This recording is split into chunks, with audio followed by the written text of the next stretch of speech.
Selamat sore. Namaku Citra. Pada hari aku pertama kali pergi untuk bertemu keluarga pacarku, aku menolong seorang nenek yang apel-apelnya jatuh berserakan di tanah. Namun, setelah aku menyerahkan apel itu, satu kalimat yang diucapkannya membuatku pucat pasi seketika. Malam itu juga, aku harus melarikan diri dengan membawa tasku. Pemandangan kota telah lama hilang di kejauhan, digantikan oleh jalan tanah berkelok-kelok yang merayap menembus gunung seperti seekor ular raksasa. Bus antar kota yang tua itu berguncang setiap kali melewati lubang, membuat tubuhku dan penumpang lainnya ikut terombang-ambing. Aku menyandarkan kepalaku di bahu Bagus, pacarku selama 3 tahun. Di tengah udara dingin pegunungan Jawa Tengah, kehangatan tubuhnya menjadi satu-satunya penghiburanku. Bagus menggenggam tanganku dengan lembut. Matanya, seperti biasa, dipenuhi senyum yang ramah. Citra, kita hampir sampai. Sabar sedikit lagi, ya. Nanti di rumah, kamu bisa istirahat dengan nyaman. Aku tersenyum padanya, tetapi rasa cemas di lubuk hatiku tak bisa kuhilangkan. Ini adalah pertama kalinya aku mengunjungi kampung halamannya yang hanya pernah kudengar dari cerita, dan terlebih lagi, bertemu keluarganya di tempat yang begitu terpencil. Kampung halamannya adalah sebuah desa di pegunungan Jawa Tengah, yang menurut Bagus adalah tempat yang sangat damai dengan udara yang jernih. Selama 3 tahun berpacaran, aku selalu memimpikan sebuah keluarga yang hangat. Bayangan seorang ibu yang baik hati menyambut putranya dan kekasih putranya dengan hangat. Kunjungan ini bagiku bukan sekadar perkenalan biasa, melainkan langkah pertama menuju masa depan yang telah kami impikan bersama. Akhirnya, bus berhenti di sebuah terminal kabupaten yang kecil. Begitu turun dari bus, hawa dingin langsung menusuk, membuatku tanpa sadar menggigil. Bagus dengan sigap mengangkat koper besar, sementara tangannya yang lain menggenggam tanganku erat. Ayo, kita pergi. Dari sini kita harus naik taksi. Jalannya terjal, jadi mobil besar tidak bisa masuk, suaranya penuh dengan antusiasme. Aku memandang sekeliling. Puncak-puncak gunung yang samar-samar berlapis dalam kabut. Di bawahnya, atap-atap genting tua berjejer dengan tenang.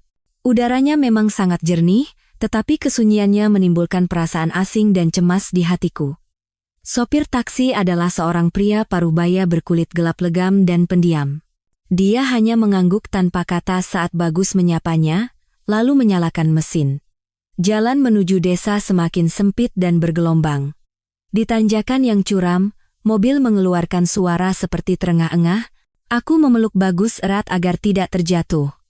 Angin gunung menerpa rambutku, membawa aroma tanah dan rerumputan. Setelah hampir 1 jam di dalam taksi yang berguncang, akhirnya rumah Bagus muncul di depan mata. Berbeda dengan bayanganku tentang rumah desa yang sederhana, di sana berdiri sebuah rumah pedesaan 2 lantai yang cukup megah. Rumah itu sangat mencolok di antara rumah-rumah tua di sekitarnya. Halamannya diplester semen dengan rapi, dan ada juga sebuah taman kecil yang terawat baik. Penampilan yang tak terduga ini membuatku sedikit terkejut, sekaligus menghela napas lega. Sepertinya keluarganya tidak hidup sesulit yang kubayangkan. Bagus menuntunku masuk ke dalam rumah sambil berseru, "Ibu, kami pulang." Dari arah dapur, seorang wanita berusia sekitar pertengahan 50-an muncul. Tubuhnya kurus, wajahnya penuh kerutan, tetapi raut mukanya masih terlihat jelas. Jadi ini Ibu Bagus. Dengan hati yang tegang, aku buru-buru menundukkan kepala untuk memberi salam. Selamat sore, Bu. Saya Citra, teman Bagus. Ibu Bagus menatapku dari ujung kepala hingga ujung kaki. Tatapannya sama sekali tidak menunjukkan kehangatan dalam menyambut calon menantu, melainkan tajam dan membuatku tidak nyaman. Akhirnya, dia membuka mulut dengan suara tanpa emosi. Ya, sudah. Perjalanan jauh pasti melelahkan. Masuklah. Setelah itu, dia berbalik dan kembali masuk ke dapur. Tak ada kata-kata lain. Bagus sepertinya tidak menyadari suasana aneh ini.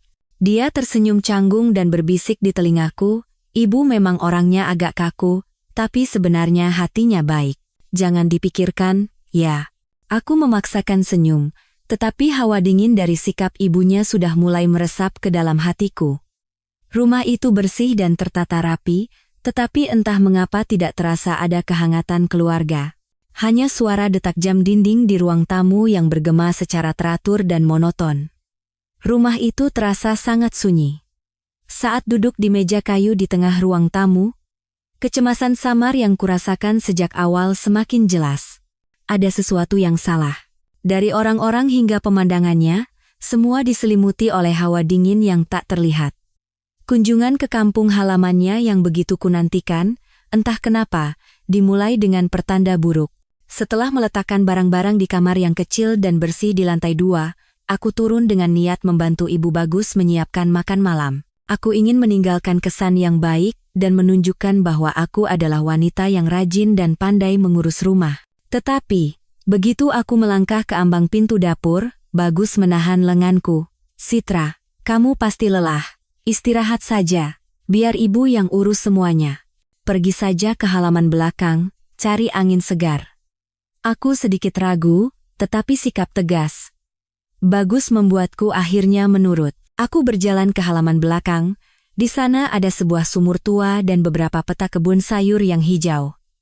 Angin senja berembus lembut, membawa udara pegunungan yang sejuk dan manis. Aku sedang termenung memandangi awan yang mengalir perlahan di atas puncak gunung yang jauh, ketika pandanganku menangkap sosok seseorang yang berjongkok di sudut dekat tungku. Seorang gadis muda, mungkin berusia sekitar 17 atau 18 tahun. Gadis itu tampak sangat kurus, seolah tenggelam dalam pakaiannya yang sudah usang dan longgar. Rambutnya yang acak-acakan menutupi sebagian besar wajahnya. Dia sedang sibuk mengupas sayuran. Jari-jarinya yang kurus bergerak dengan cepat. Merasakan kehadiranku, gadis itu terkejut dan mengangkat kepala. Aku bertemu pandang dengan matanya. Matanya besar dan hitam, tetapi kosong tanpa fokus dan penuh ketakutan. Gadis itu buru-buru menundukkan kepalanya. Kedua bahunya bergetar hebat. Rasa iba menyelimutiku. Aku mendekat dengan senyum seramah mungkin. "Halo, namamu siapa?" Gadis itu tidak menjawab, hanya semakin meringkuk seolah ingin menjadi tak terlihat. Tepat pada saat itu, Ibu Bagus keluar dari dapur. Melihatku berada di dekat gadis itu, keningnya berkerut dan dia berkata dengan suara tidak senang, "Nona, sedang apa di situ?" "Di sini dingin, masuklah." Lalu, dia berbalik ke arah gadis itu. Nada bicaranya seketika berubah menjadi tajam dan kejam. "Dan kau? Kenapa lambat sekali? Apa mengupas sayur saja butuh waktu selama itu? Apa kau mau semua orang di rumah ini mati kelaparan?" Gadis malang itu gemetar hebat dan mempercepat gerakan tangannya yang mengupas sayur dengan panik. Ibu Bagus tidak berkata apa-apa lagi, hanya menatap gadis itu dengan tajam sekali lagi sebelum kembali masuk ke dapur. Pemandangan itu membuatku kehilangan kata-kata. Aku tidak bisa mengerti bagaimana seorang ibu bisa memperlakukan putrinya seperti itu. Bagus keluar dari dalam rumah dan melihat ekspresi bekuku, lalu bertanya, "Ada apa?" Aku menariknya ke samping dan bertanya dengan suara pelan, "Bagus, siapa anak itu? Kenapa ibumu?" Bagus melirik ke arah gadis itu. Ekspresi yang melintas di matanya begitu dingin, bahkan acuh tak acuh. "Oh, dia Melati, adikku. Dia sakit sejak kecil, otaknya tidak beres. Jangan pedulikan dia." Jawabannya membuatku semakin bingung. Meskipun adiknya sakit, bagaimana mungkin mereka bisa memperlakukannya seperti pembantu atau budak? Sikap Bagus dan ibunya terhadap Melati bukan seperti perlakuan keluarga yang merawat, melainkan pengabaian, penghinaan, bahkan nyaris seperti kebencian. Selama makan malam itu, suasananya begitu berat dan menyesakkan. Melati tidak makan bersama keluarga. Dia hanya membawa sebuah mangkuk nasi kecil dan berjongkok di sudut dapur yang gelap, makan sendirian. Ibu Bagus sesekali melirik ke arahnya dan melontarkan umpatan tanpa alasan. Bagus seolah tidak peduli. Dia mencoba memecah keheningan yang canggung dengan menyendokkan lauk untukku dan bercerita tentang masa kecilnya yang menyenangkan. Tapi aku sama sekali tidak bisa tertawa. Bayangan gadis kecil yang duduk diam dengan mata ketakutan itu tidak mau hilang dari benakku. Aku mulai merasakan bahwa di bawah atap rumah yang tampak damai ini, tersembunyi sebuah rahasia yang mengerikan. Malam pertama di rumah Bagus, aku nyaris tidak bisa tidur. Gadis bernama Melati dan sikap aneh ibunya terus berputar di kepalaku. Suara serangga dari taman, desau angin yang menyusup melalui celah jendela, membuat ruangan terasa semakin sunyi, dan rasa cemas di dalam diriku semakin membesar. Aku menoleh pada Bagus yang tertidur lelap di sampingku, napasnya teratur. Bahkan dalam kegelapan, wajahnya tampak ramah dan hangat seperti yang selalu kukenal. Mungkin aku yang terlalu sensitif. Mungkin aku terlalu melebih-lebihkan segalanya. Keesokan paginya, aku memutuskan untuk bertanya pada Bagus secara langsung tentang Melati. Aku tidak bisa begitu saja mengabaikan apa yang telah kulihat. Setelah sarapan, saat ibu Bagus pergi ke ladang, aku mengajak Bagus duduk di ruang tamu. Aku menatap lurus ke matanya dan berkata dengan suara setenang mungkin, "Bagus, aku mau bertanya tentang Melati. Sebenarnya dia sakit apa? Kenapa ibu dan kamu memperlakukannya seperti itu?" Bagus menghela napas dan menutupi wajahnya. Ekspresinya tampak sedih. "Citra, ini adalah kisah sedih di keluarga kami. Aku tidak ingin membuatmu khawatir. Tapi aku pacarmu, Bagus, dan mungkin akan segera menjadi bagian dari keluargamu. Aku berhak tahu, dan aku benar-benar khawatir pada Melati," kataku dengan tegas. Bagus terdiam cukup lama. Dia tampak sedang menimbang-nimbang sesuatu. Akhirnya, dia menggenggam tanganku dan berkata dengan suara rendah, "Baiklah, akan kuceritakan." Dia memulai sebuah cerita yang sangat masuk akal. Katanya, Melati adalah adik tirinya. Dulu sekali, saat ayahnya bekerja di luar kota, dia punya hubungan dengan wanita lain dan memiliki anak. Wanita itu kemudian meninggalkan bayi itu begitu saja, sehingga ayahnya terpaksa membawanya pulang. Ibunya sangat terluka, tetapi karena mencintai suaminya, dia menerima anak itu. Tapi sayangnya, anak itu tidak sehat sejak lahir, lanjut Bagus dengan suara sendu. Sejak kecil, dia sering demam tinggi dan kejang-kejang, dan efek sampingnya sangat parah. Sebagian otaknya dan pita suaranya rusak. Sejak itu dia tidak bisa bicara, dan kemampuan kognitifnya menurun, jadi ingatannya sering hilang timbul. Ibu merawatnya dengan susah payah selama bertahun-tahun, tapi seperti yang kamu tahu, merawat anak yang sakit dalam waktu lama bisa membuat orang lelah dan jengkel. Ibu memang kadang-kadang bicara kasar, tapi di dalam hatinya, beliau sangat menyayangi Melati. Hanya saja cara mengungkapkannya yang kurang baik. Dia menatapku dengan mata yang tulus. Aku juga sama. Melihat adikku seperti itu, hatiku hancur. Tapi aku laki-laki, dan karena sekolah, aku sering tidak di rumah, jadi tidak banyak yang bisa kulakukan. Terkadang aku merasa tidak berdaya, dan untuk menutupi kelemahanku, aku sengaja bersikap dingin. Kalau sikapku kemarin membuatmu kaget, aku benar-benar minta maaf. Cerita Bagus dan ekspresi sedihnya berhasil meredakan sebagian besar kecurigaanku. Ceritanya tidak ada yang janggal secara logika. Perasaan seorang wanita yang harus membesarkan anak dari suaminya dengan wanita lain, apalagi anak itu sakit-sakitan. Lelah dan jengkel adalah hal yang bisa dimengerti. Aku mulai merasa bersalah telah mencurigai dia dan ibunya. Aku menyalahkan diriku sendiri karena terlalu curiga. Aku merentangkan tanganku, memeluk Bagus, dan menepuk-nepuk punggungnya.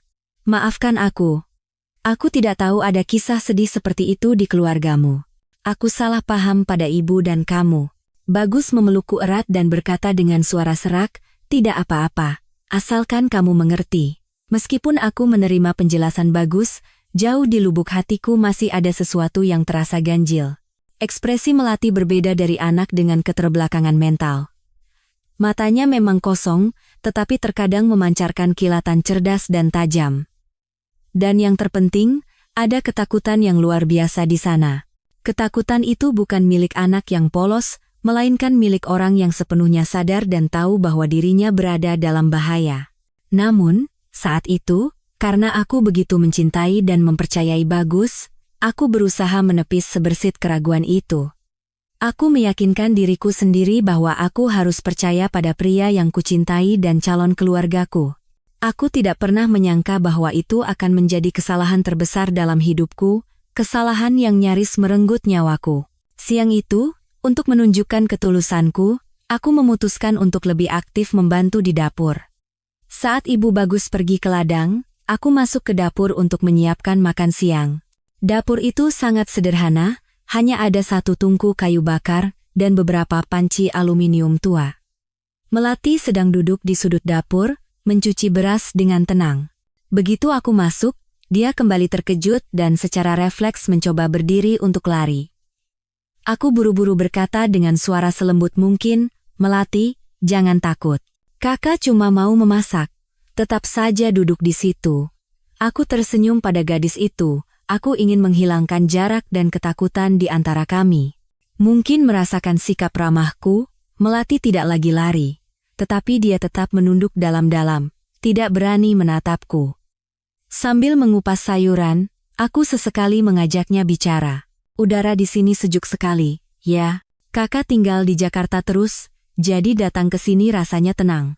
Meskipun aku tahu dia tidak bisa menjawab, aku terus mengajaknya bicara agar dia merasa bahwa aku tidak punya niat buruk.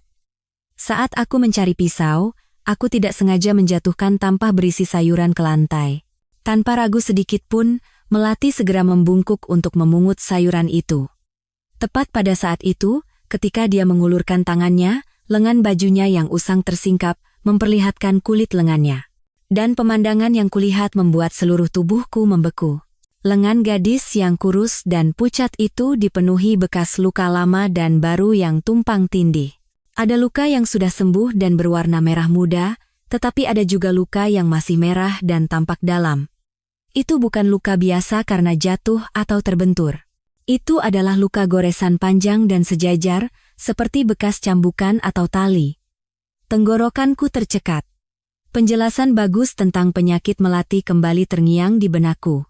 Tapi sekarang, cerita itu terdengar konyol dan tidak masuk akal. Tidak ada penyakit yang bisa meninggalkan bekas luka semengerikan ini. Ini jelas-jelas bekas penganiayaan, bekas penyiksaan yang kejam. "Melati, lenganmu. Kenapa lenganmu seperti ini?" tanyaku tergagap. Suaraku bergetar karena ngeri dan marah. Aku hendak menyentuh lengannya, tetapi gadis itu buru-buru menarik tangannya ke belakang dan menatapku dengan mata ketakutan. Seolah memohon agar aku tidak bertanya lebih jauh. Tepat pada saat itu, sebuah bayangan hitam muncul di depan dapur. Itu Bagus. Sejak kapan dia ada di sana? Aku sama sekali tidak menyadarinya.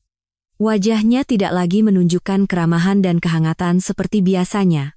Sebaliknya, ada ekspresi dingin dan kejam yang belum pernah kulihat sebelumnya. Matanya yang gelap menatapku tajam, lalu beralih ke Melati. "Sedang apa kau di sini?" tanyanya dengan suara rendah dan mengancam. "Aku hanya mau memasak." Aku melihat lengan Melati. Sebelum kalimatku selesai, Bagus melangkah cepat, mencengkeram pergelangan tanganku dengan kasar, dan menyeretku keluar dari dapur. Kekuatannya yang tiba-tiba dan kasar membuatku terhuyung. "Sudah kubilang jangan pedulikan dia," geramnya.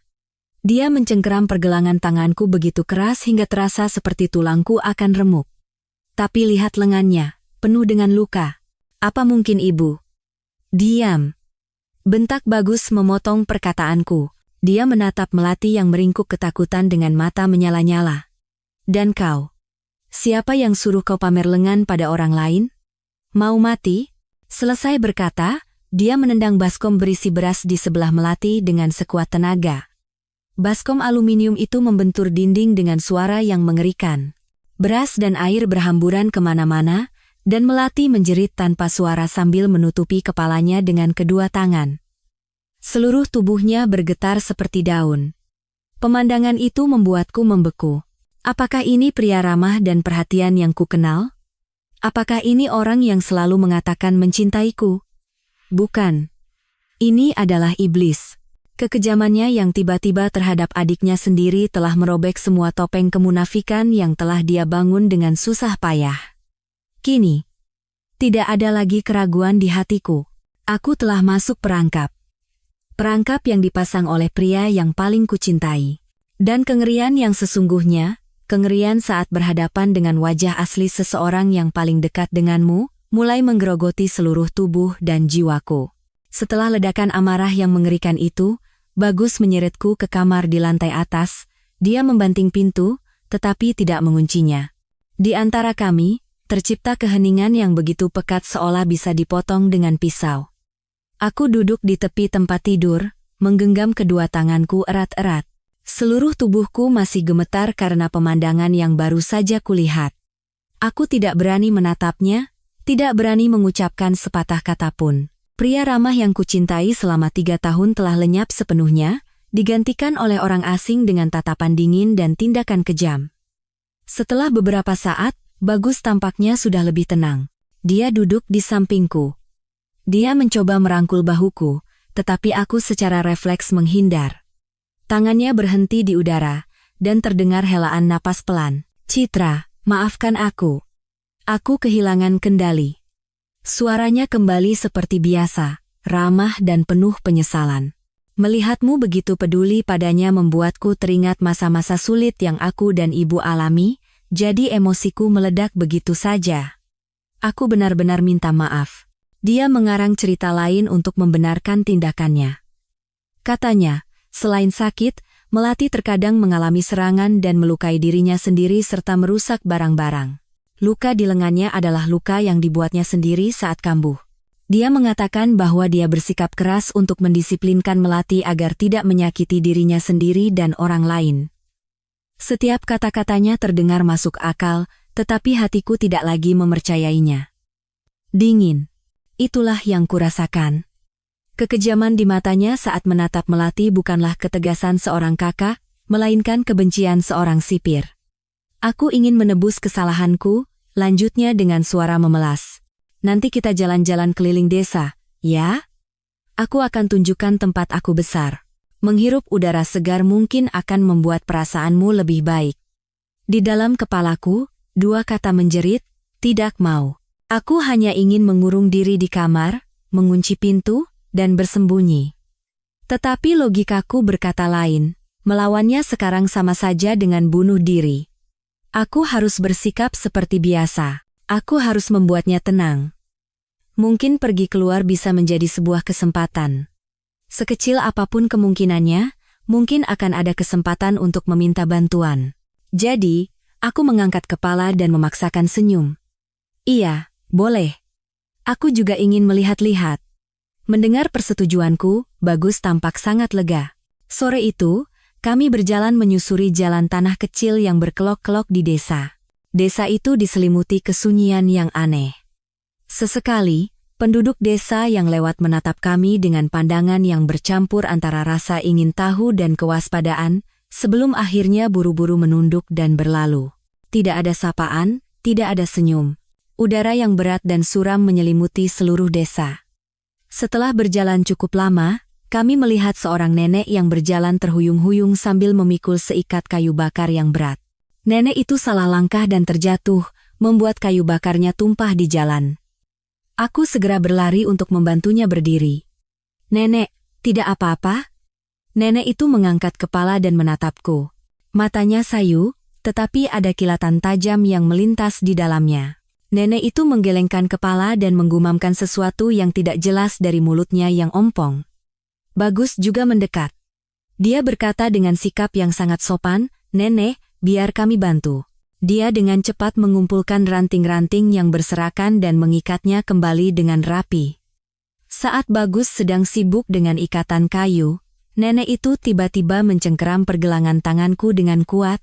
Tangannya kurus kering, tetapi cengkeramannya sangat kuat. Nenek itu berbisik di dekat telingaku dengan suara mendesak namun jelas, "Nona, cepat lari, pergi dari sini." Setiap kata nenek itu bagaikan palu yang menghantam kepalaku, seluruh tubuhku membeku. Aku menatap mata nenek itu. Di dalamnya terpancar permohonan dan ketakutan yang luar biasa. Tetapi begitu Bagus berbalik, ekspresi nenek itu berubah total. Dia melepaskan tanganku dan menyeringai, memperlihatkan giginya yang menghitam. Terima kasih." Orang tua ini memang merepotkan." Nenek itu mulai menggumamkan kata-kata tak berarti seperti orang gila. Setelah Bagus meletakkan ikatan kayu di pundak nenek itu, kami pamit dan melanjutkan perjalanan. Saat aku menoleh ke belakang, nenek itu masih berdiri di tempatnya, menatap kami. Tatapannya tidak lagi seperti orang gila. Matanya dipenuhi kekhawatiran dan belas kasihan. Peringatan nenek itu seperti lonceng kematian. Itu mengonfirmasi bahwa semua ketakutan samarku adalah nyata. Ini bukan hanya keluarga yang bermasalah, tetapi seluruh desa ini, semuanya tidak normal. Aku berada di tengah-tengah sarang iblis, dan aku harus keluar entah bagaimana caranya sebelum terlambat. Kini, kengerian itu tidak lagi samar. Ia mengambil bentuk nyata dan mulai mencekik jantungku. Peringatan nenek itu terus terngiang di telingaku selama sisa perjalanan. Setiap langkah yang kuambil di samping Bagus terasa seberat ribuan ton.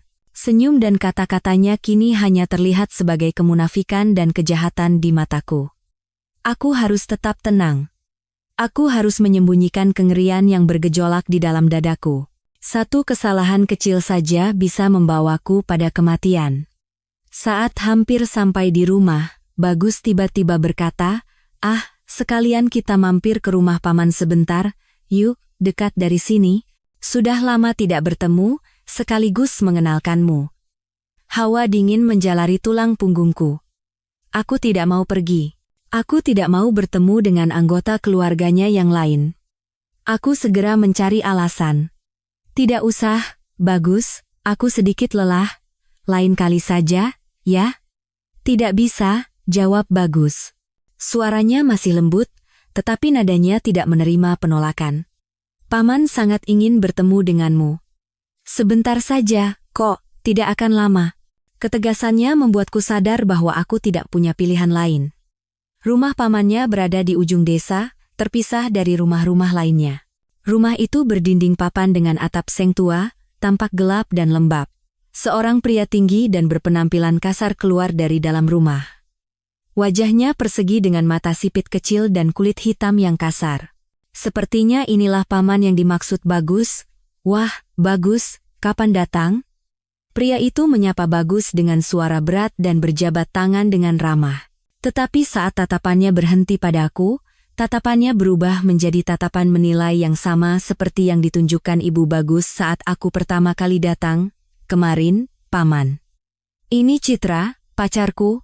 Bagus memperkenalkan dengan ceria. Citra, ini paman kandungku. Aku menundukkan kepala secara mekanis. Selamat sore. Oh, masuklah, kata pria itu. Tetapi matanya tidak lepas dariku. Tatapan itu, seolah sedang menaksir harga, membuatku merasa muak. Kami masuk ke dalam. Rumah itu gelap dan berantakan, dengan bau apek dan alkohol yang menyengat. Bagus dan pamannya duduk di meja kayu tua dan mulai mengobrol dengan suara keras. Paman itu berteriak ke arah sebuah kamar, "Bu, ada tamu, buatkan teh." Tidak ada jawaban, keningnya berkerut dan dia membentak, "Perempuan sialan ini tuli, ya? Dipanggil tidak dengar. Cepat keluar."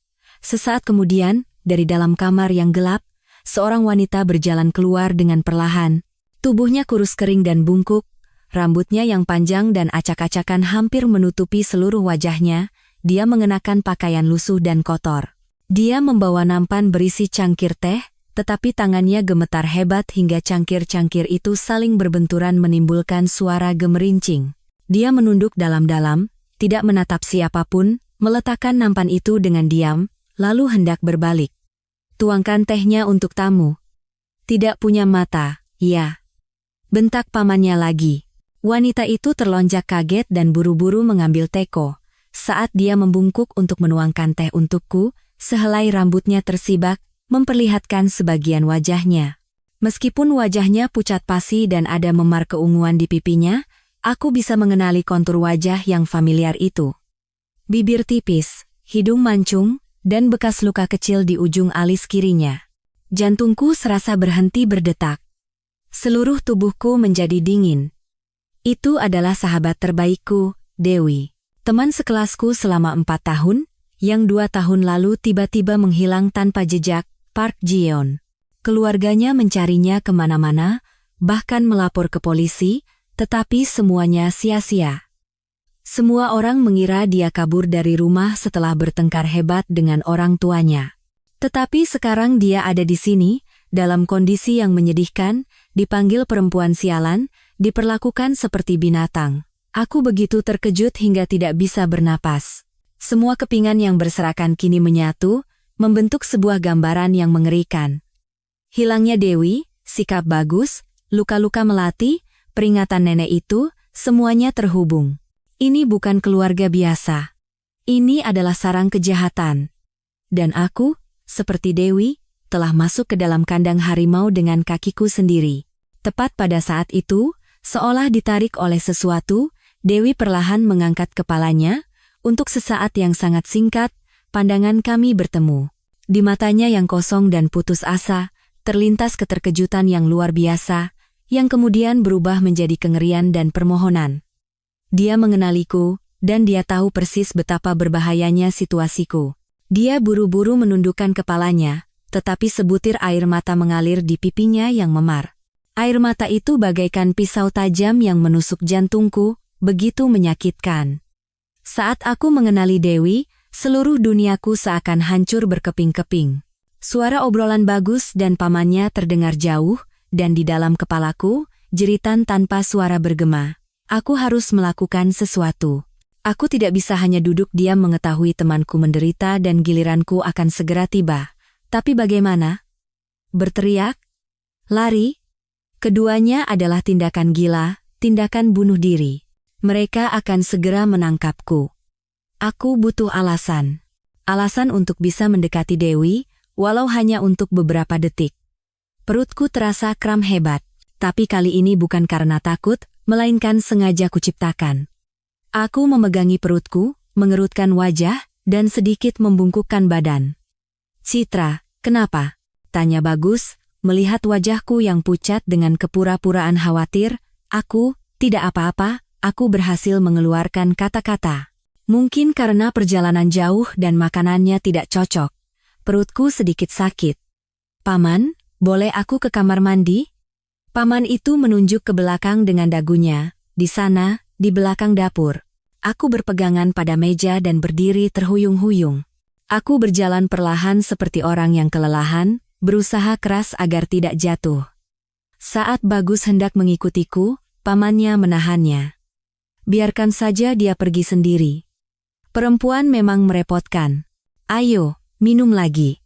Kata-kata itu, ironisnya, menjadi bantuan yang tak terduga bagiku.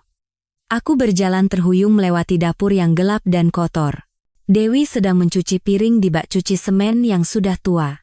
Mendengar langkah kakiku, dia terkejut dan berbalik. Melihatku, matanya membelalak ketakutan. Dia buru-buru berbalik dan fokus pada pekerjaannya, seolah tidak ingin terlibat denganku. Aku mengerti. Dia takut aku akan celaka, atau dia akan dihukum jika ketahuan, tapi aku tidak bisa pergi begitu saja. Aku mendekat dengan cepat ke sisinya, berpura-pura mencari kamar mandi, dan berbisik mendesak di telinganya, Dewi, ini aku, Citra. Apa yang terjadi padamu? Tubuh Dewi bergetar hebat. Dia tidak berani menoleh padaku, hanya menggelengkan kepala dengan panik. Air matanya menetes ke dalam air cucian. Katakan padaku, Dewi. Bagaimana aku bisa menolongmu? Aku terus bertanya, nyaris memohon. Dewi menarik napas dalam-dalam, seolah mengumpulkan keberanian. Masih tanpa menoleh, dia berbisik cepat dengan suara yang sangat pelan, hanya cukup untuk kudengar, perdagangan manusia, mereka semua satu komplotan. Bagus menipuku, sama seperti dia menipumu. Setiap kata yang diucapkannya menusuk kulitku seperti jarum. Aku sudah menduganya, tetapi mendengarnya langsung dari mulut temanku adalah kebenaran yang terlalu kejam. Kau harus lari, Citra, lanjut Dewi dengan suara putus asa. Sekarang juga. Entah bagaimana, lapor ke polisi. Jangan khawatirkan aku. Kalau kau berhasil kabur, aku juga punya harapan. Cepat pergi, sebelum terlambat. Tepat pada saat itu, terdengar suara deheman paman dari dalam. Dewi terlonjak kaget. Dia sedikit mendorongku dan menggelengkan kepala dengan panik. Tatapannya seolah berkata, cepat pergi. Aku tahu aku tidak bisa menunda sedetik pun lagi. Aku bergegas menuju toilet darurat di ujung halaman. Jantungku berdebar kencang. Permintaan tolong Dewi bukan sekadar permohonan. Itu adalah perintah hidup dan mati. Beban berat yang harus kupikul. Aku harus menyelamatkan diriku sendiri, dan juga Dewi. Setelah menenangkan diri selama beberapa menit di toilet, aku kembali masuk ke dalam rumah. Aku berusaha mempertahankan ekspresi lelah dan lemah. Bagus dan pamannya masih duduk minum-minum. Melihatku, Bagus berdiri. "Sudah baik kan? Kita pulang sekarang?" "Iya," jawabku dengan suara pelan. Aku tidak tahan lagi berada di tempat ini sedetik pun. Aku menundukkan kepala pada paman itu dan bergegas mengikuti Bagus keluar. Sebelum melangkah keluar pintu, aku melirik cepat ke arah dapur. Dewi sudah tidak ada di sana, hanya tumpukan piring kotor dan kesunyian yang mencekam yang tersisa. Dalam perjalanan pulang, keheningan menyelimuti kami. Langit sudah mulai senja. Sinar matahari terakhir menyinari tanpa daya melalui celah-celah pepohonan. Bayangan kami berdua memanjang di atas jalan tanah. Pikiranku dipenuhi berbagai rencana. Aku harus pulang. Aku harus pergi dari sini sekarang juga. "Bagus," aku membuka mulut, berusaha agar suaraku tidak bergetar. Sepertinya badanku tidak enak. Udara di sini sepertinya tidak cocok untukku. "Apa besok pagi aku boleh pulang duluan? Aku ingin istirahat di rumah." Bagus berhenti berjalan dan menoleh padaku. Di bawah cahaya senja, wajahnya tampak dingin dan asing. Senyum ramah yang biasa menghiasinya telah hilang, digantikan oleh seringai yang nyaris menghina. "Pulang? Apa maksudmu? Kita baru di sini sehari. Apa kau tidak mau merayakan liburan bersama keluargaku?" "Bukan begitu. Aku benar-benar tidak enak badan. Kalau aku sakit, nanti malah merepotkan ibu." Aku terus mencari alasan. "Tidak apa-apa," jawabnya dengan suara dingin. "Kalau sakit di sini ada obat. Nanti ibu yang akan merawatmu. Kau tidak boleh pergi kemana-mana. Tetap di sini." Kalimat "tetap di sini" bukanlah saran, melainkan perintah. Nada otoriter dalam suaranya membuatku sadar bahwa aku telah kehilangan semua kendali. Dia tidak akan melepaskanku. Kata-kata apapun tidak akan berguna lagi. Aku menutup mulut dan diam-diam mengikutinya pulang, memeluk rasa putus asa yang semakin membesar. Begitu sampai di kamar, hal pertama yang kulakukan adalah mengobrak-abrik tasku, mencari ponsel. Itulah satu-satunya harapanku. Aku berencana mengirim pesan kepada temanku, Rian, seorang polisi.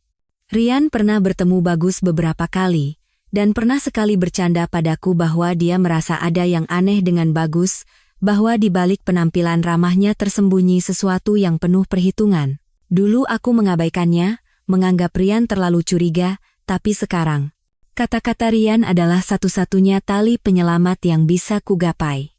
Aku mengobrak-abrik seluruh isi tasku. Tidak ada.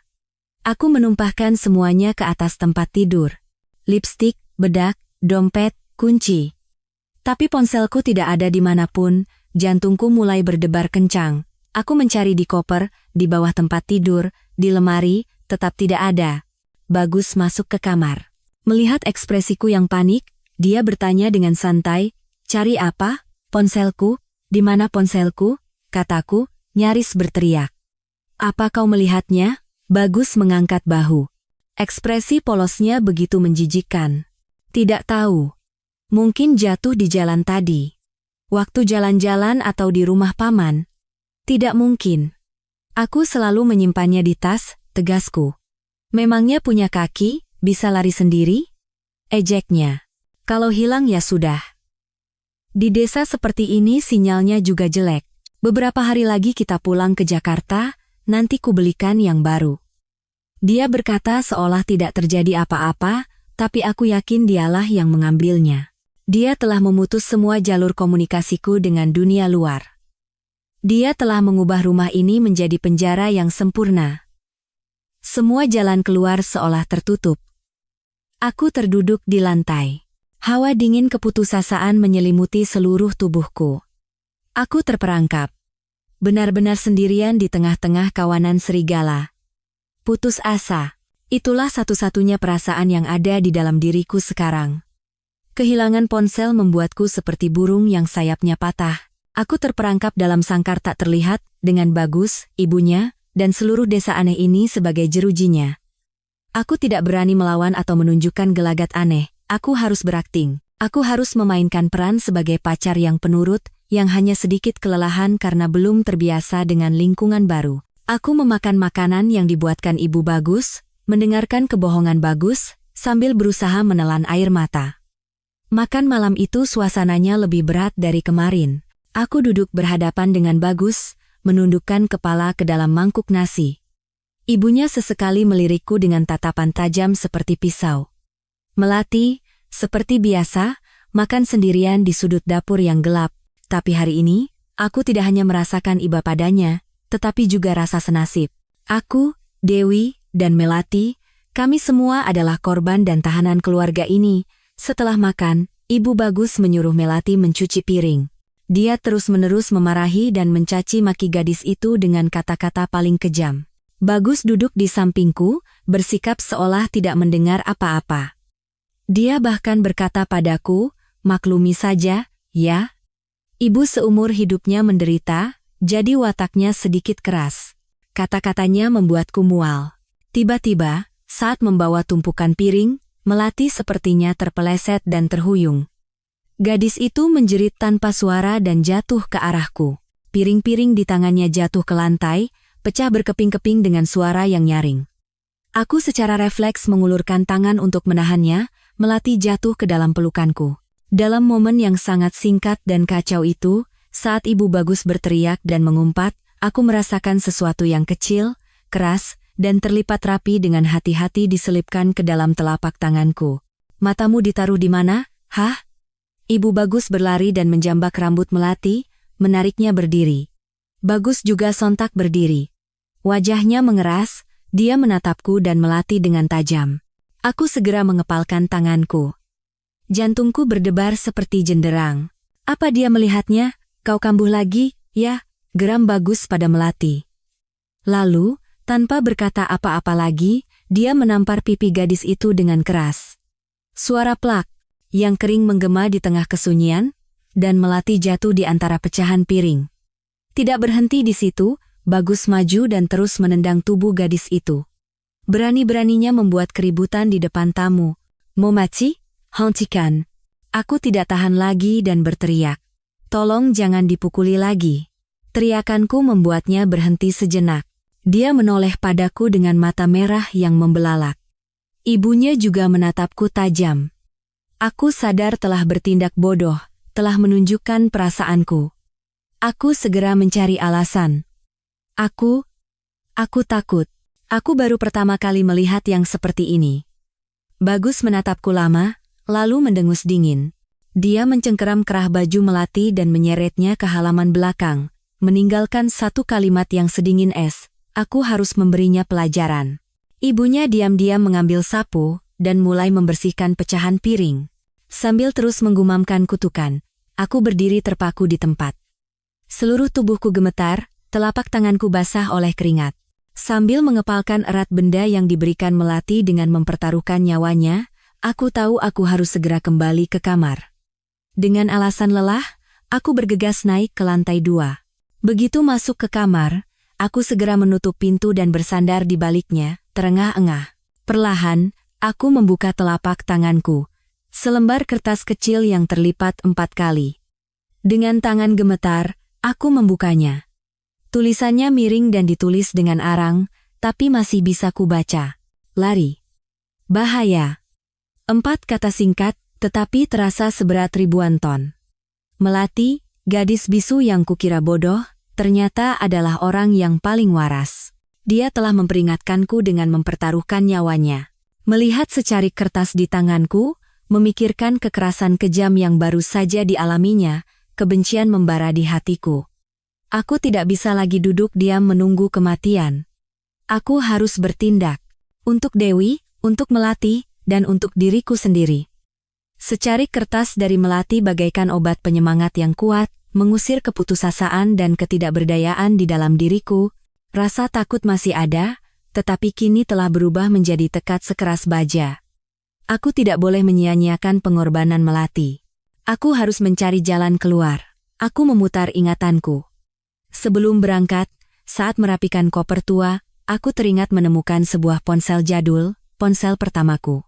Aku menyimpannya sebagai kenang-kenangan. Baterainya bisa bertahan lebih dari seminggu. Secara impulsif, aku mengisi dayanya hingga penuh, memasukkan kartu SIM lama yang masih ada pulsanya, dan menyembunyikannya di dalam kaus kaki usang. Aku menaruhnya di dasar koper, untuk berjaga-jaga jika baterai ponsel pintarku habis di tengah jalan. Aku tidak pernah membayangkan bahwa persiapan iseng itu kini akan menjadi satu-satunya tali penyelamatku. Aku harus mengambilnya. Tapi Bagus masih di bawah. Aku bisa mendengar dia dan ibunya berbisik-bisik. Aku tidak bisa bertindak sekarang. Aku berbaring di tempat tidur, pura-pura tidur. Menarik selimut hingga menutupi kepala, tetapi kedua telingaku waspada terhadap setiap gerakan.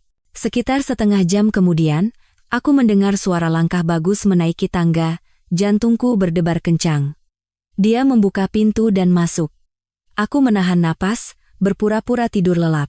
Dia berdiri di samping tempat tidur, menatapku cukup lama. Aku bisa merasakan tatapannya menyapu tubuhku. Lalu, dia menghela napas, berbalik, dan menutup pintu. Tapi kali ini, terdengar suara klik kecil. Dia mengunci pintu dari luar. Habislah sudah. Satu-satunya jalan keluar kini tertutup. Dia sudah tidak mempercayaiku sepenuhnya. Rasa takut kembali menyergap, tapi aku segera menekannya. Terkunci juga berarti, aku punya waktu tanpa diganggu. Inilah kesempatanku. Aku menunggu sejenak untuk memastikan, lalu diam-diam bangkit. Aku mengendap-endap ke arah koper dan membukanya sepelan mungkin agar tidak menimbulkan suara. Jantungku berdebar kencang saat aku mengobrak-abrik pakaian. Bagaimana jika dia sudah menggeledah koper dan menemukannya? Tapi tidak. Kaus kaki usang itu masih ada di dasar. Dengan tangan gemetar, aku mengeluarkannya. Ponsel itu terasa dingin di telapak tanganku, tetapi membawa kehangatan harapan. Aku menyalakannya. Layar hitam putihnya berkedip dan menyala. Sebuah antena muncul, tetapi hanya satu baris yang berkedip-kedip lemah. Sinyalnya terlalu lemah. Apa yang harus kulakukan? Aku berjalan mengelilingi kamar sambil memegang ponsel.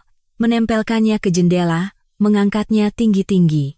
Akhirnya, di sudut kamar dekat jendela yang menghadap ke gunung di belakang rumah, antena itu stabil di satu baris. Hanya satu baris, tapi itu sudah cukup. Aku segera masuk ke menu pesan singkat. Tanganku gemetar hebat hingga terus-menerus salah ketik. Satu-satunya orang yang bisa aku percaya sekarang adalah Rian. Aku menekan nomornya. Nomor yang sudah kuhafal di luar kepala. Aku segera mengetik pesan singkat. Rian, tolong aku. Aku ditipu. Terjebak di desa pegunungan Jawa Tengah. Sindikat perdagangan manusia. Dewi juga di sini. Sangat bahaya. Akan kukirim lokasi. Aku menekan tombol kirim dan segera mengaktifkan fitur berbagi lokasi. Tulisan mengirim. Muncul di layar. 1 detik terasa seperti setahun. Sinyal lemah itu berkedip-kedip. Tolong. Tolong terkirim. Aku berdoa dalam hati. Setelah waktu yang terasa sangat lama, akhirnya notifikasi terkirim muncul di layar. Aku menghela napas lega, nyaris ingin menangis. Aku segera mematikan ponsel, melepas kartu SIM dan baterainya, lalu memasukkannya kembali ke dalam kaus kaki, dan menyembunyikannya jauh di dasar koper. Aku kembali ke tempat tidur, menarik selimut. Aku telah melakukan semua yang kubisa.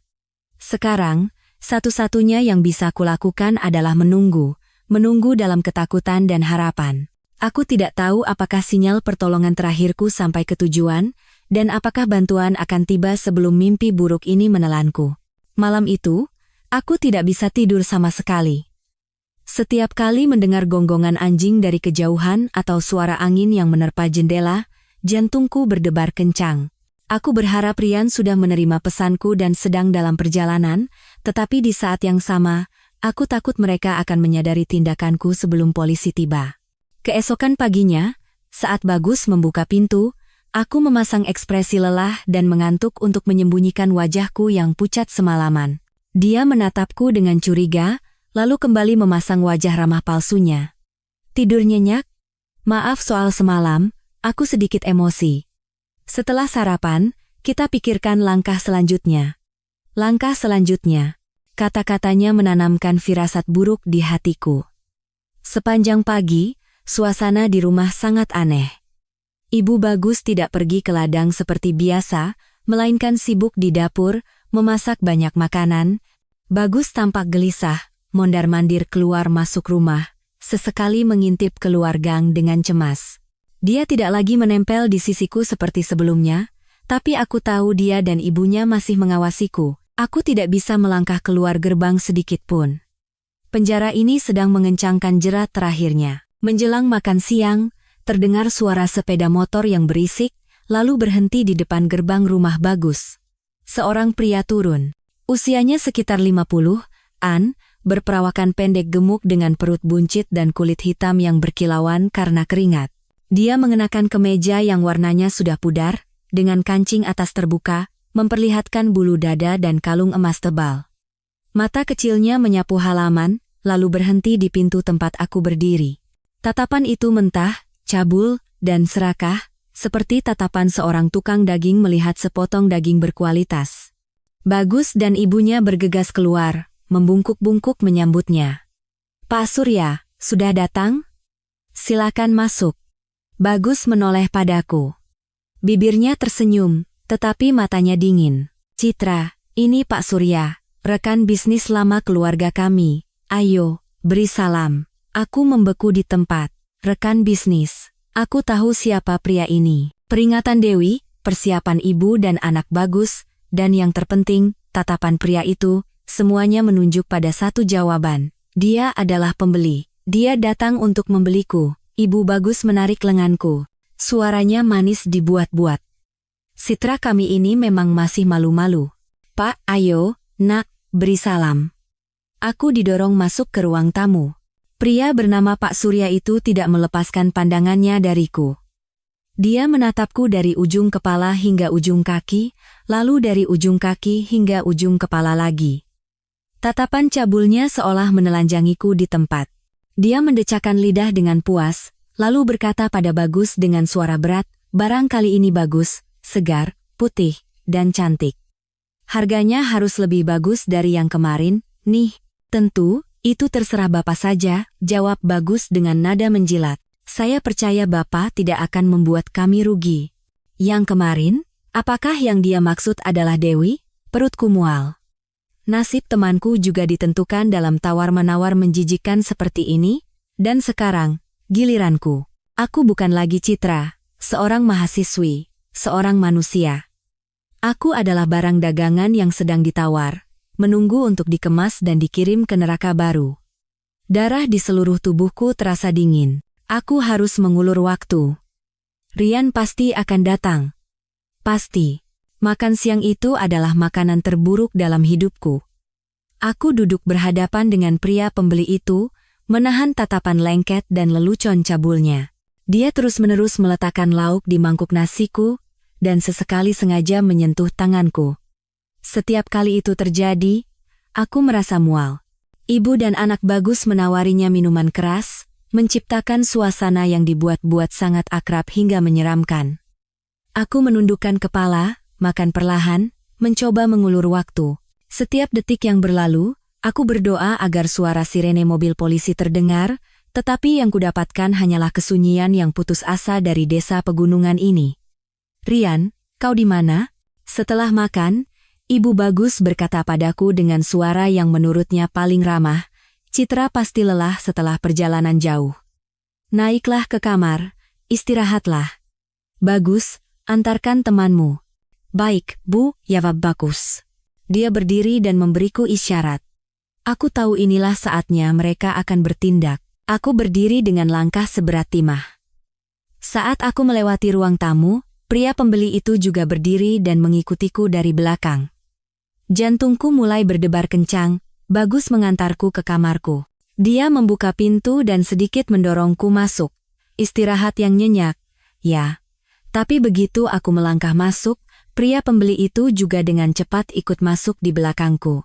Aku menatap Bagus dengan ngeri, tetapi dia hanya tersenyum tipis, senyum iblis. "Pak Surya, ada yang mau dibicarakan berdua denganmu." "Silakan." "Pak." Setelah mengatakan itu, dia cepat-cepat mundur. Pintu kayu yang berat terbanting di depan mataku. Terdengar suara grendel yang dipasang dari luar. Aku terperangkap, berdua dengan predator yang akan memangsaku. Pria itu menoleh padaku dengan senyum puas. "Nona manis, sekarang tinggal kita berdua." Dia melepas kemejanya. Tubuhnya yang gemuk dan bau keringat asam menusuk hidungku. Dia mendekat, menatapku dengan mata kecilnya yang berkilat cabul. Panik. Itulah perasaan pertama yang menyergapku. Tapi tepat setelah itu, perasaan tenang yang aneh menguasaiku. Ketenangan seperti seekor binatang yang terpojok, yang bersiap bertarung dengan napas terakhirnya. Aku tidak boleh mati seperti ini. Aku tidak boleh diinjak-injak dengan hina seperti ini. Aku mundur, mataku dengan cepat memindai ruangan, mencari sesuatu yang bisa dijadikan senjata. Tidak ada apa-apa. Hanya tempat tidur, lemari, dan meja kayu kecil. Tapi di bawah kaki meja, aku melihatnya. Sepotong pecahan batu bata yang diganjal agar kaki meja tidak goyang. Tidak besar, tapi cukup berat untuk melukai. "Nona, kenapa?" "Sini."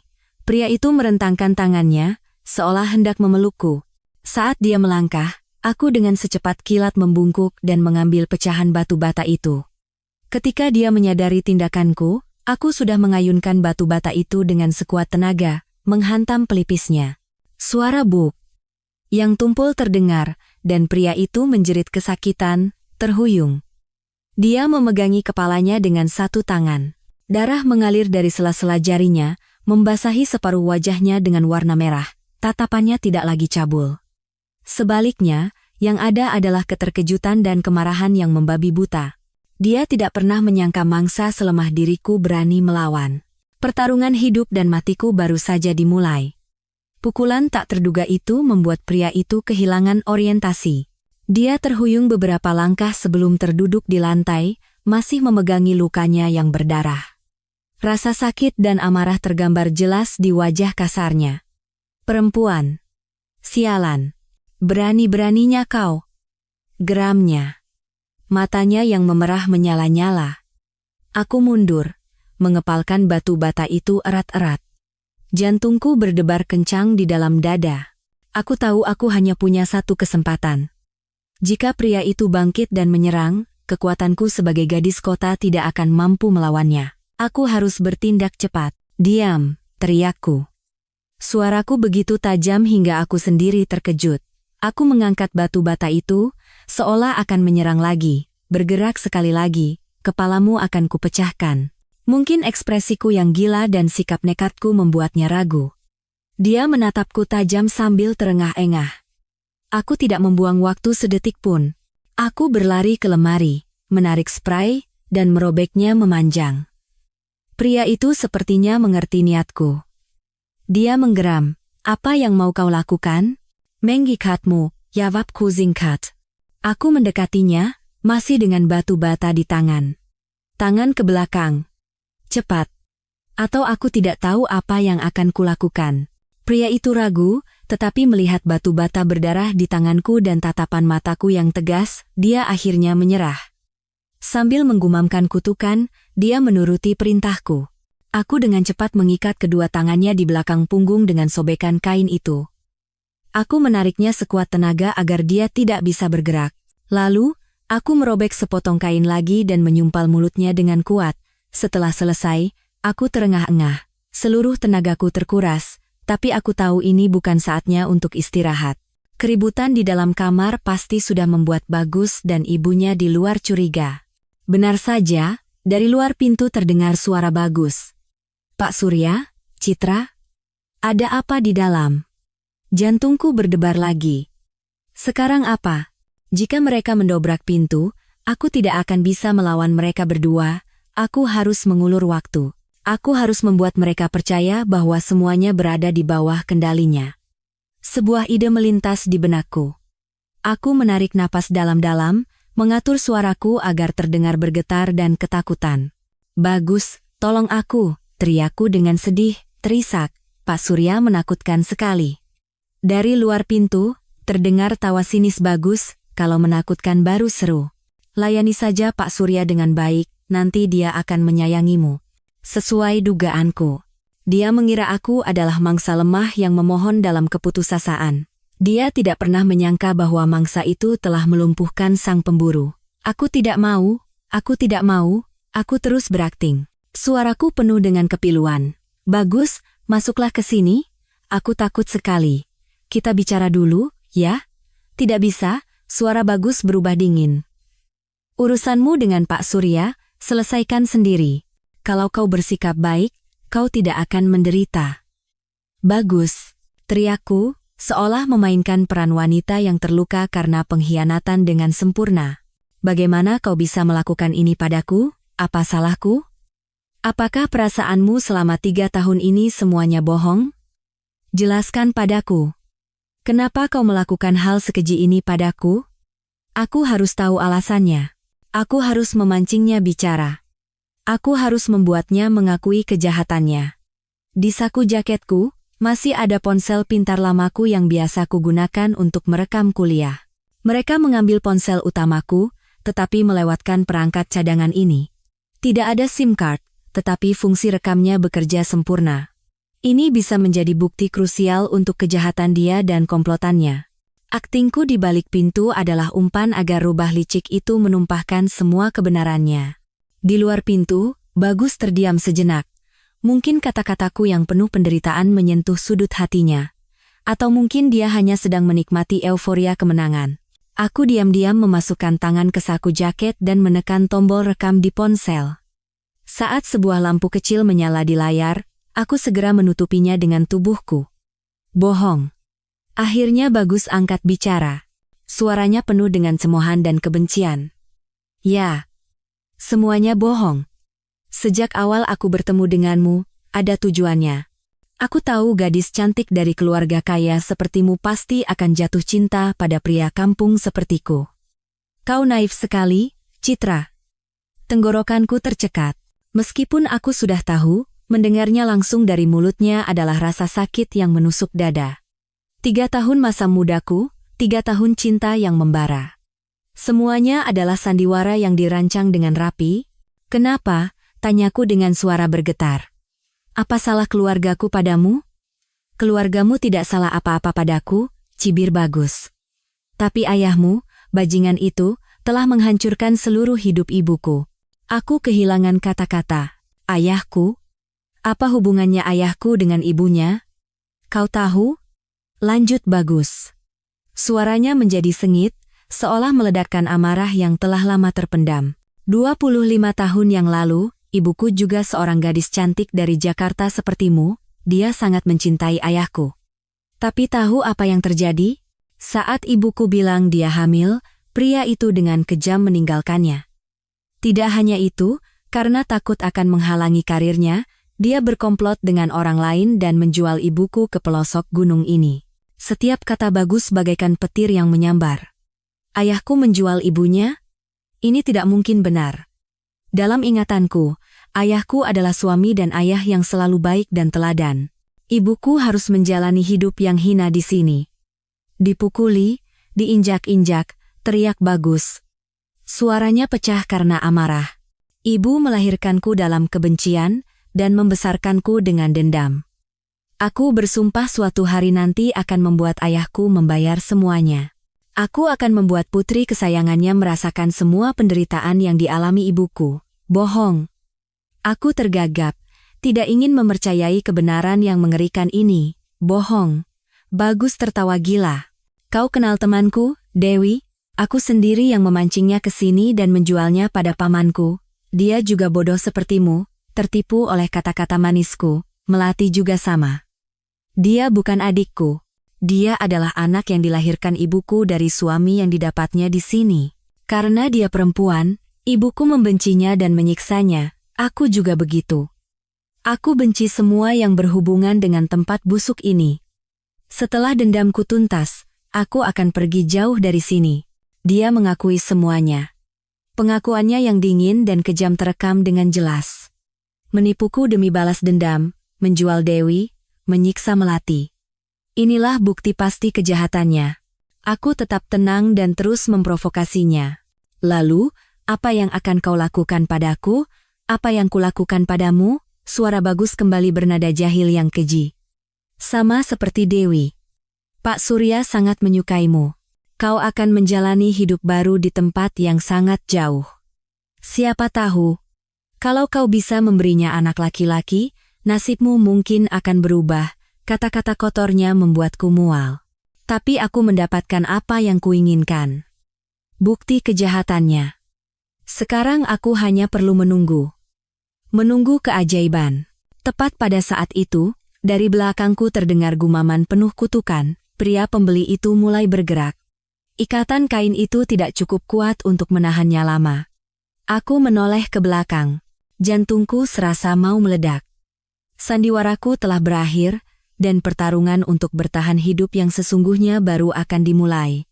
Pria pembeli itu, setelah pulih dari syok akibat pukulan pertama, mulai mendapatkan kembali kekuatannya. Dia menggeram dari tenggorokannya, dan menggerakkan tubuh raksasanya dengan panik. Ikatan yang kubuat dari spray, seerat apapun, hanyalah solusi sementara. Dengan kekuatannya yang luar biasa, simpul itu perlahan mulai mengendur. Bagus. Buka pintunya. Perempuan ini memukulku, suaranya yang teredam terdengar dari balik kain penyumpal mulutnya. Meskipun tidak jelas, itu cukup untuk didengar oleh orang di luar. Di luar, Bagus sepertinya menyadari ada yang tidak beres.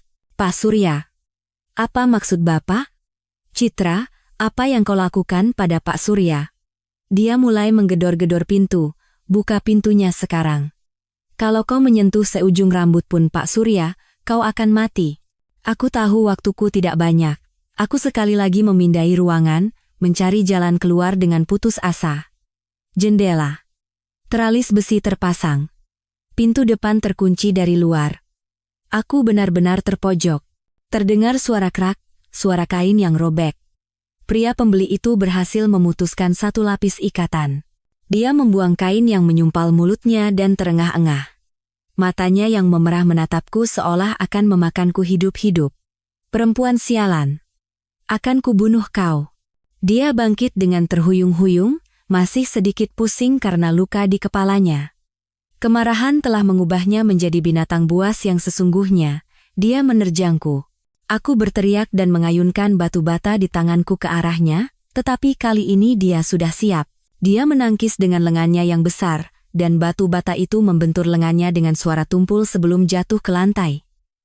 Pada saat yang sama, dia menyambar pergelangan tanganku, kekuatannya begitu besar. Dia mencengkeram pergelangan tanganku dengan rasa sakit yang seolah meremukkan tulang. Aku menjerit kesakitan dan meronta-ronta, tetapi sia-sia. Dia membantingku ke atas tempat tidur. Kepalaku pusing, karena benturan. Dia menindihku dengan tubuhnya yang berat. Satu tangannya mencekik leherku, sementara tangan lainnya terkepal, siap memukul. Coba saja lari sekarang, aku tidak bisa bernapas. Udara di paru-paruku semakin menipis. Pandanganku mulai gelap. Aku menggunakan sisa tenagaku untuk mencakar wajahnya dan menendang, tetapi semuanya terasa seperti perlawanan sia-sia seekor belalang melawan kereta. Wajah orang tuaku, Dewi, dan Melati melintas di benakku satu persatu. Apakah ini akhirnya? Apakah hidupku akan berakhir dengan hina dan menyakitkan seperti ini? Tepat saat aku merasa nyawaku akan melayang, saat kematian akan datang, terdengar suara ledakan yang mengerikan dari luar. Brak! Pintu kayu itu hancur berkeping-keping karena dihantam kekuatan yang luar biasa. Debu kayu beterbangan. Di balik debu itu, aku melihat siluet orang-orang berseragam polisi menyerbu masuk ke dalam kamar. Yang paling depan, seorang pria tinggi dan tegap, adalah Rian. Dia tidak mengenakan seragam, melainkan pakaian biasa. Di sampingnya, berdiri seorang pria yang lebih tua dan berwibawa. Dia mengenakan seragam polisi yang rapi. Jangan bergerak. Polisi. Suara pria berseragam itu menggema dengan tegas. Pria pembeli itu membeku karena kemunculan polisi yang tiba-tiba. Dia melepaskan cengkeramannya dari leherku dan menatap kosong pada orang-orang yang mendobrak pintu. Memanfaatkan celah itu, Rian dan dua petugas lainnya menerjang, membantingnya ke lantai, dan memborgolnya. Aku terbatuk-batuk, berusaha menghirup udara yang berharga. Seluruh tubuhku lemas, tak bertenaga. Citra, kau tidak apa-apa? Rian berlari ke samping tempat tidur dan membantuku duduk. Melihat wajah sahabat baikku, semua emosi yang terpendam meledak. Aku memeluknya dan menangis terseduh-seduh seperti anak kecil. Rian, aku takut sekali. Tidak apa-apa, kami sudah di sini. Kau aman sekarang. Rian menepuk-nepuk punggungku. Suaranya penuh dengan kelegaan dan kekhawatiran. Sementara itu, di luar, operasi penangkapan terus berlanjut. Bagus dan ibunya mencoba melarikan diri begitu melihat polisi, tetapi dengan cepat dilumpuhkan oleh petugas lain.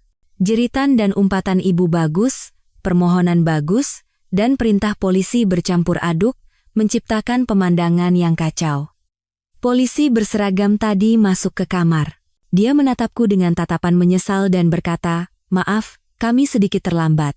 Saya kepala tim reserse Wirawan. Apa Anda terluka?" Aku menggelengkan kepala, masih syok, saya tidak apa-apa. Terima kasih. Pak Wirawan mengangguk dan memberi perintah kepada bawahannya. Segera amankan tempat kejadian perkara dan bawa semua pihak yang terlibat ke kantor polisi. Dia melihat pria yang diborgol itu, lalu melihat luka di kepalanya dan berkata, "Panggil tim medis, periksa kondisi orang ini. Jangan biarkan dia mati sebelum diadili." Semua terjadi begitu cepat, seperti badai. Dalam beberapa menit, keluarga iblis Bagus dan pria pembeli itu semuanya ditangkap. Polisi mulai menggeledah rumah. Tim lain, sesuai arahanku, segera bergerak ke rumah paman untuk menyelamatkan Dewi. Dengan dibantu Rian, aku keluar dari kamar itu, dari rumah neraka itu. Saat melewati ruang tamu, aku melihat Melati bersembunyi di sudut, menatap semuanya dengan mata ketakutan. Aku mendekati gadis itu dan memeluknya dengan lembut. Tubuh kecilnya bergetar di dalam pelukanku. "Tidak apa-apa. Semuanya sudah berakhir," bisikku. Aku tidak tahu apakah kata-kata itu untuk menghiburnya atau untuk meyakinkan diriku sendiri. Saat keluar ke halaman dan menghirup udara pegunungan yang jernih, aku baru benar-benar merasa hidup. Sinar matahari tidak pernah terasa begitu menyilaukan dan hangat. Cahaya keadilan, meskipun sedikit terlambat, akhirnya menyinari sudut yang gelap dan terpencil ini. Aku tahu perjalanan panjang untuk menghadapi kebenaran dan menyembuhkan luka masih menanti. Tapi setidaknya, saat ini, aku bebas. Mobil khusus polisi membawa kami meninggalkan desa yang sunyi mencekam itu. Aku duduk di kursi belakang bersama Rian. Melati berada di mobil lain, ditemani seorang polwan. Sepanjang perjalanan, aku tidak berkata apa-apa, hanya menatap keluar jendela. Punggung-punggung bukit dan jalan tanah yang berkelok-kelok tidak lagi tampak indah. Mereka hanya mengingatkanku pada mimpi buruk yang mengerikan. Di kantor polisi kabupaten, aku dibawa ke ruangan terpisah untuk dimintai keterangan. Kepala tim Wirawan sendiri yang berbicara denganku. Suaranya yang tenang dan sikapnya yang sopan sedikit menenangkan hatiku. Rian duduk di sampingku, sesekali menyodorkan segelas air hangat. Ceritakan semuanya dari awal sampai akhir.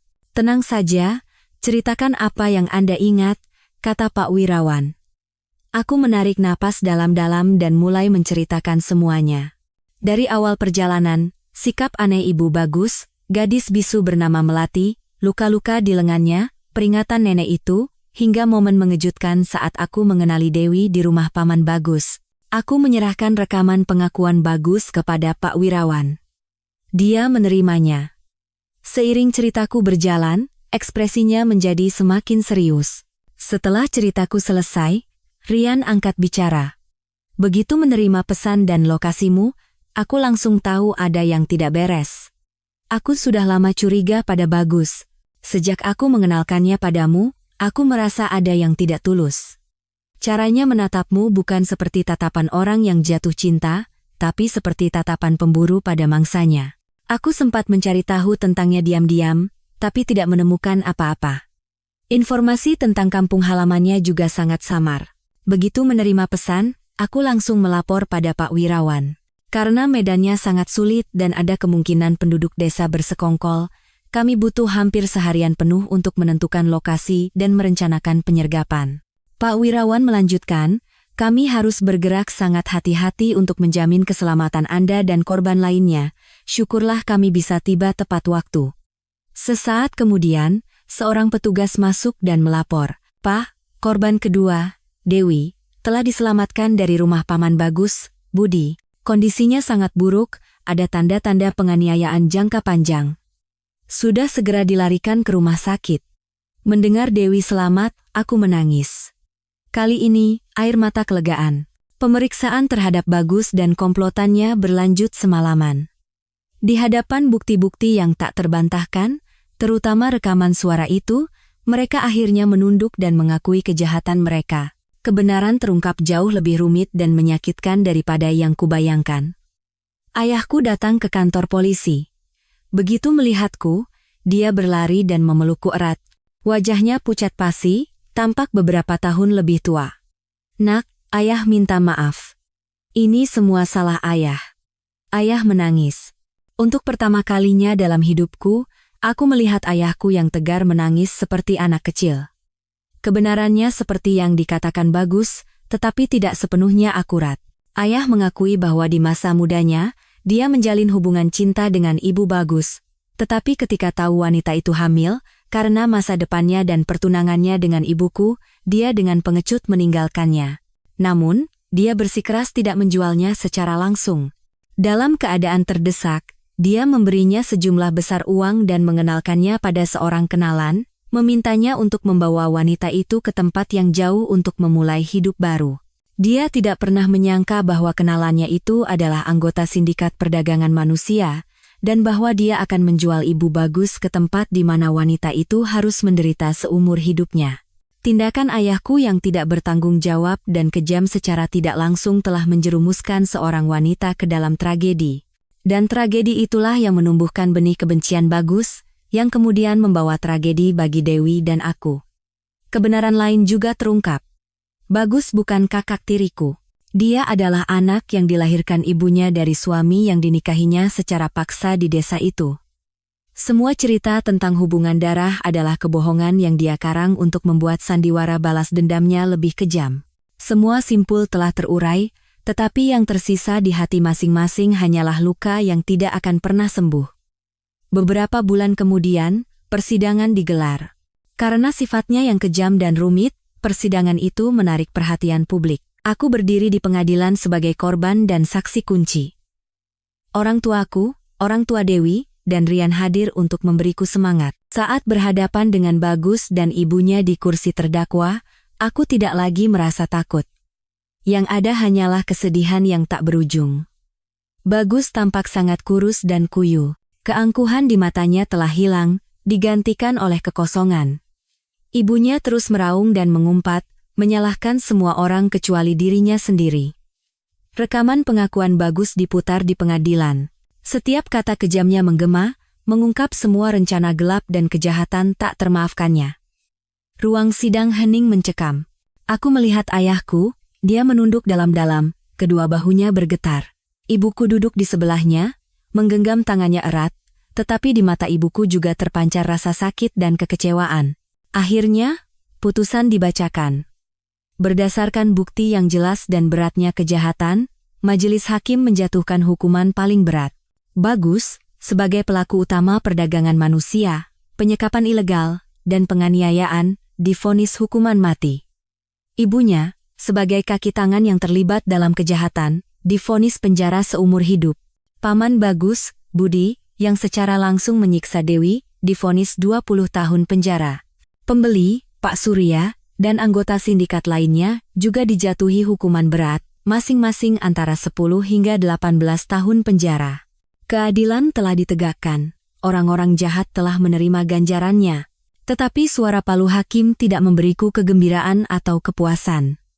Itu hanya terdengar seperti lonceng yang menutup satu bab tragedi yang penuh air mata dan membuka lembaran penderitaan lain yang tak terhitung jumlahnya. Tragedi keluarga kami juga tidak berakhir di situ. Setelah persidangan, ibuku memutuskan untuk bercerai. Dia tidak bisa memaafkan kesalahan masa lalu ayahku yang secara tidak langsung telah menyebabkan begitu banyak penderitaan. Ayahku, menurut hukum masa lalu, bisa dijerat pasal tidak menolong orang dalam bahaya, tetapi karena sudah kedaluarsa, dia terbebas dari hukuman hukum. Namun, perbuatannya telah diadili oleh masyarakat dan hati nuraninya sendiri. Dia kehilangan keluarga dan kehormatannya, dan harus menjalani sisa hidupnya dalam penyesalan dan rasa bersalah. Aku berdiri di tengah-tengah reruntuhan dua keluarga. Satu keluarga hancur karena kejahatan, yang lain karena kesalahan masa lalu. Aku sadar tidak ada pemenang dalam cerita ini. Kami semua, dalam beberapa hal, adalah korban. Waktu setelah itu berjalan sangat berat. Meskipun sudah aman, apa yang kualami meninggalkan luka yang tak terhapuskan pada diriku dan Dewi. Luka yang diterima Dewi adalah yang paling dalam. 2 tahun penyekapan dan kekerasan fisik serta mental telah menghancurkannya sepenuhnya. Setelah diselamatkan, dia menderita depresi berat, sangat takut bertemu orang asing, dan sering mengalami mimpi buruk. Orang tua Dewi membawanya berobat ke berbagai tempat, tetapi kondisinya tidak membaik. Akhirnya, mereka harus memasukkannya ke panti rehabilitasi jiwa di mana dia bisa mendapatkan perawatan khusus dari para ahli. Setiap kali aku menjenguknya, melihat Dewi meringkuk di sudut kamar, menatap keluar jendela dengan mata kosong, hatiku terasa seperti diiris pisau. Temanku yang dulu ceria dan mencintai kehidupan kini menjadi bayangan samar yang terperangkap dalam penderitaannya sendiri. Gadis Malang Melati, setelah diselamatkan, dikirim ke panti sosial. Hasil pemeriksaan memastikan bahwa gadis itu tidak memiliki keterbelakangan mental sama sekali. Trauma akibat kekerasan sejak kecil telah membuatnya takut untuk berbicara dan berkomunikasi, dan untuk bertahan hidup, dia mengurung dirinya dalam cangkang kebisuan. Aku dan keluarga Dewi bersama-sama menjadi donaturnya, sering menjenguknya, membelikannya baju baru dan mainan. Perlahan, Melati mulai membuka diri. Dia mulai tersenyum, mulai merespons dunia di sekitarnya. Dokter mengatakan butuh waktu yang sangat lama dan cinta yang besar agar dia bisa menyembuhkan luka batinnya dan menemukan kembali suaranya. Diriku sendiri tidak lebih baik. Mimpi buruk di desa itu telah merenggut segalanya dariku, cinta, kepercayaan, dan kepolosan. Aku tidak bisa lagi mempercayai pria manapun. Cinta pertamaku yang indah selama 3 tahun berakhir dengan kebenaran mengerikan yang membuatku muak. Aku menjadi pendiam, tidak banyak bicara, dan sering terkejut oleh suara keras. Di malam hari, bayangan pria pembeli yang menindihku dan tangan bagus yang mencekik leherku muncul dalam mimpi, membuatku terbangun dengan keringat dingin dan ketakutan. Aku harus menjalani konseling psikologis. Hidupku benar-benar berubah. Keluargaku hancur, sahabat terbaikku hidup tetapi tidak benar-benar hidup. Aku lulus kuliah dan bekerja, tetapi semuanya terasa seperti mesin yang terprogram. Aku tidak bisa lagi merasakan kegembiraan atau kesedihan sepenuhnya. Sebagian dari hatiku terasa mati. Luka di tubuhku suatu hari akan sembuh, tetapi luka di hatiku mungkin akan mengikutiku seumur hidup, bertahun-tahun berlalu. Kehidupan, dengan caranya yang kejam, terus berjalan. Aku belajar untuk hidup dengan rasa sakit, menguburnya jauh di dalam jiwa. Aku masih bekerja, bertemu teman-teman, tetapi selalu menjaga jarak aman dengan semua orang, terutama lawan jenis. Tembok tak terlihat yang kubangun sepertinya tidak akan bisa diruntuhkan oleh siapapun. Setelah bercerai, orang tuaku menjalani hidup masing-masing. Ayah pensiun dini dan hidup seperti bayangan sendirian di rumah tua kami. Ibu pindah ke selatan, tinggal bersama bibi. Kami sesekali menelepon, tetapi percakapan kami hanya sebatas basa-basi. Ikatan keluarga sepertinya sudah putus. Suatu sore di akhir pekan, saat aku sedang duduk di kafe langgananku sambil membaca buku, sebuah suara yang familiar dan tenang terdengar di telingaku. "Selamat sore, masih ingat saya?" Aku mengangkat kepala, dan seorang pria berdiri di depanku. Dia mengenakan pakaian santai yang nyaman, tetapi aura kuat dan berwibawa masih terpancar darinya. Dia adalah kepala tim reserse Wirawan, yang menyelamatkanku beberapa tahun lalu. Dia tampak lebih matang dan gagah dari beberapa tahun lalu. "Pak Wirawan," kataku terkejut. "Kenapa bisa di sini?" Dia tersenyum lembut. "Saya baru saja dipindahkan ke sini. Tidak menyangka akan bertemu Anda di sini." Dia menarik kursi di seberangku dan duduk. "Bagaimana kabar Anda sekarang?" "Baik-baik saja," jawabku sedikit canggung. "Terima kasih, kalau bukan karena Bapak waktu itu." "Itu tugas kami," potongnya. Anda tidak perlu berpikir seperti itu. Kami mengobrol cukup lama. Dia bercerita tentang pekerjaannya, tentang kasus-kasus baru, dan aku hanya mendengarkan dengan tenang. Tapi anehnya, saat bersamanya, aku tidak merasa cemas atau waspada seperti saat bersama pria lain. Sebaliknya, aku merasa sangat tenang dan aman. Mungkin karena dialah orang yang menarikku keluar dari neraka, cahaya yang kulihat di ujung terowongan gelap hidupku. Saat malam tiba, dia mengantarku pulang. Sebelum berpisah, dia berkata, "Bolehkah saya mentraktir Anda kopi lagi akhir pekan depan?" Aku ragu sejenak. Sebagian dari diriku ingin menolak, ingin terus bersembunyi di dalam cangkang amanku. Tapi sebagian lain berbisik agar aku memberi diriku kesempatan. Tatapan matanya yang tulus dan hangat seolah memiliki kekuatan untuk menenangkan rasa sakit di dalam diriku. Aku tersenyum. Senyum tulus yang sudah sangat lama tidak kulakukan. Iya, boleh.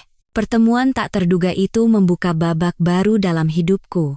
Jalan di depanku masih panjang, dan luka di hatiku mungkin tidak akan pernah hilang sepenuhnya, tapi aku tahu, aku tidak lagi sendirian. Di sisinya, mungkin aku bisa menemukan kembali kepercayaan, menemukan kembali ketenangan, dan memulai awal yang baru menuju masa depan tanpa mimpi buruk.